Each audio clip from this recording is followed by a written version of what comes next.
और राहुल गांधी ने जो लोन माफ किया है उसको आपने लॉलीपॉप कहा।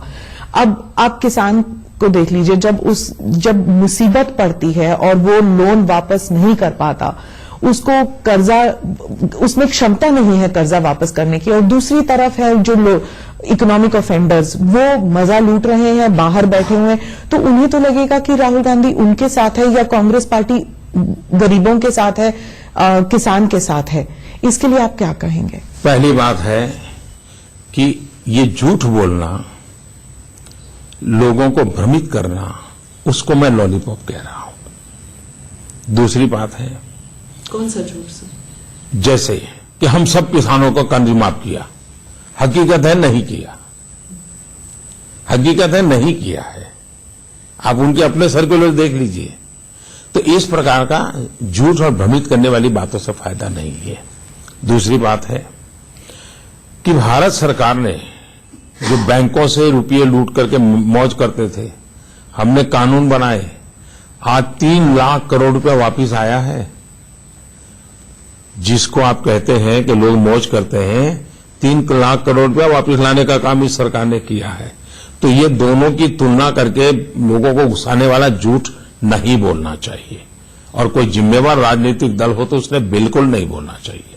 तीसरी बात है, अगर कर्ज माफी से किसान का जीवन मुक्त होता है, मदद होती है, तो बिल्कुल करना चाहिए। लेकिन क्या हुआ है, इस देश में पहले भी सरकारों ने, देवीलाल जी के जमाने में भी कर्ज माफी की थी, 2008-9 के चुनाव जीतने के लिए भी कर्ज माफी की गई थी।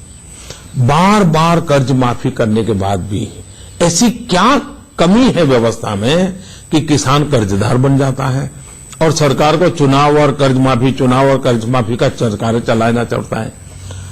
तो उपाय ये है कि किसान को मजबूत बनाना, एम्पावर करना, बीज से लेकर बाजार तक सारी व्यवस्थाओं को सुविधा देना।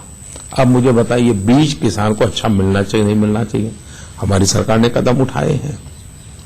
किसान को पानी मिलना चाहिए नहीं मिलना चाहिए? आज करीब 100 योजनाएं सालों से लटकी पड़ी थी। सिंचाई योजनाओं को हमने प्राथमिकता, लाखों करोड़ों रुपया लगाया है और उसको हमने किसान को पानी पहुंचाने का काम किया। चुनाव जीतने के लिए सिंचाई की क्या जरूरत थी? वो लाखों करोड़ रुपए में ऐसे ही कह देता माफ। वो तो आपने बहुत सारे स्कीम्स किए हैं, जिसे जो आप अपने कैंपेन स्पीचेस में कहते हैं, या आपके वैसे भी स्पीच, सॉइल कार्ड, यूरिया, ये सब आप स्पीचेस में कहते हैं, लेकिन जब एक्चुअली फार्मर को कर्ज के तले दबा रहता है, यही मैं कहता हूं, यही तो मैं कह रहा हूं, जरा उस तक पहुंचने के तो पूरा कीजिए ना आप। यानी हम जो कर रहे हैं वो तो यूं ऐसे थोड़ा चलता है जी। मेरा कहना है, किसान को कर्ज होता क्यों है, उसकी समस्याओं का समाधान कर, सही कर्ज में हमें यह स्थिति बनानी चाहिए कि उसको कर्ज हो नहीं, ये हमने स्थिति बनानी चाहिए। हम सॉइल हेल्थ कार्ड दिया, किसान की लागत कम हुई, जो फालतू दवाई डालता था, फालतू फर्टिलाइजर डालता था, उसको लगा भी जरूर, जो उसकी फसल के लिए जमीन ठीक नहीं थी लेकिन पड़ोसी करता है वो करता है, सॉइल हेल्थ के कारण उसको समझ आने लगी है। 2 क्रॉप के बीच में एक और क्रॉप लिया जा सकता है, उसको समझ आने लगी है। पल्सिस में कभी जाता नहीं था, जो कम लागत वाली है, आज पल्सिस में वो जा रहा है। तो उसी का परिणाम है कि फसल ज्यादा पैदा हुई है। लेकिन उत्पादन के बाद वैल्यू एडिशन, हमने बहुत बड़ा अभियान चलाया है किसान योजना के द्वारा, और उसमें हम फूड प्रोसेसिंग, वैल्यू एडिशन, उस पर काम कर रहे हैं। हमारे यहाँ कोल्ड स्टोरेज की चेन बनाने की दिशा में हम बहुत तेजी से काम कर रहे हैं। वेयर हाउसिंग को बनाने के लिए हम बहुत तेजी से काम कर रहे हैं। ट्रांसपोर्टेशन, हमारे देश में ऐसी गलती होती थी कि जहां चावल पैदा होता है वहां का चावल वहां पहुंचाने के बजाय वो कहीं और ले जाते थे।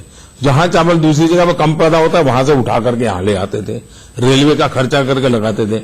हमने जोनिंग करने का प्रयास किया कि पहले जहां उत्पादन होता है और वहां जो जरूरत है वो वहीं पहले पूरा करो, ताकि ये वायर एंड टेयर बढ़ता न चला जाए। तो ऐसी छोटी छोटी छोटी छोटी चीजें इतनी की हैं कि जिसका परिणाम है अब किसान को हमने अन्नदाता से ज्यादा जोड़ करके अब ऊर्जादाता भी बनाना चाहते हैं। हम चाहते हैं वो अपने खेत में फसल के सिवाय के समय पर सोलार पैनल से बिजली पैदा करें, बिजली दें। हम सोलार पंप दे रहे हैं ताकि बिजली का बिल ना आए, वो सोलार पंप से अपनी खेती करे, उसकी कॉस्ट कम हो। दूसरा एमएसपी, किसानों की कई सालों से मांग थी कि भाई स्वामीनाथन कमीशन को लागू करके 1.5 गुना लागत का एमएसपी दिया जाए। 22 फसलों में हमने ये निर्णय कर लिया। अगर 2007 में जब ये स्वामीनाथन कमीशन का रिपोर्ट आया, उन्होंने एमएसपी लागू कर दिया होता तो धीरे धीरे वो व्यवस्था परफेक्ट बन गई होती और किसान कर्जदार नहीं हुआ होता। लेकिन वो करने के बजाय चुनाव जीतने के रास्ते खोजना। तीसरी बात है, हम देश के किसानों को समझाना, ये मीडिया की भी जिम्मेवारी है। क्या कर्ज माफी करके किन किसानों को फायदा होता है, कितने किसानों को फायदा होता है? देश का बहुत कम वर्ग ऐसा है जो बैंकों से लोन लेता है। ज्यादातर किसान साहूकार के पास से लोन लेता है और ये जब सरकार योजना बनाती है तो उसमें वो किसान नहीं आता है। जो किसान को मरना पड़ रहा है वो इस व्यवस्था का हिस्सा नहीं है, वो उससे बाहर है और इसलिए ये सिर्फ चुनावी स्टंट किए जा रहे हैं। फिर भी अगर राज्य सरकारें करती हैं तो हम उनको रोकते नहीं है। हमने किसी राज्य सरकार को नहीं रोका है, कुछ भाजपा सरकारों ने भी किया है। तो जिस राज्य की जैसी सुविधा होगी वो करेंगे, हम किसी को रोकते नहीं है। लेकिन इस समस्या का समाधान दूर करने के लिए भारत सरकार कमिटेड है, किसानों की ताकत बढ़ाने के लिए कमिटेड है, किसानों की समस्याओं का समाधान करने के लिए कमिटेड है और इसके लिए किसानों को एम्पावर करने के लिए जितने कदम उठाए जा सकते हैं उसको पूरी तरह उठाने का हम प्रयास कर रहे हैं। अगर मैं अब एक इश्यू पर बात करूं जो आपके पार्टी के बारे में है, आपके पार्टी के जो वर्कर्स हैं, पार्टी हमेशा लीडर्स हो या वर्कर्स हो, एक इमोटिव इश्यू हो रहा है अयोध्या में राम टेम्पल का मसला।